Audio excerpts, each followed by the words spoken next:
सकाळ जाए द्विपहर जाए सूर्य बुड़ीबा बसिलाणी।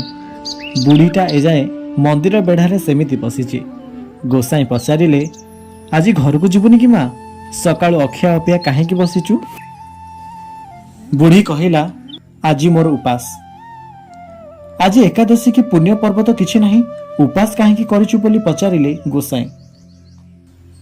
आखिरु लुह पोछि बुढ़ी कहिला मोर दुईटा पुओ। पिलादिने माँ मोर कही झगड़ा करुथिले। आउ आज पोषिबाकु पड़िला बोली ये कहूची माँ तोर, सी कहूची माँ तोर। दुई भाई मते भाग बांटी देइछंती। 15 दिन धरी पाली करी खाइबाकु दउछंती। एई मासटा 31 दिनिया तो सेथिपाई आज मोर उपास। बुढ़ी आउ कोह संभाली पारिला नहीं। गोसाई मंदिर भीतर को जाई उखुड़ा आ कदली 6टा आनी बुढ़ी को देई कहिले खाइदे माँ। बुढ़ी उखुड़ा दुईटा पाटी रे थिला आउ कदली को कानी रे बांधिला। गोसाई कहिले न खाई कानी रे काई बांधुछु।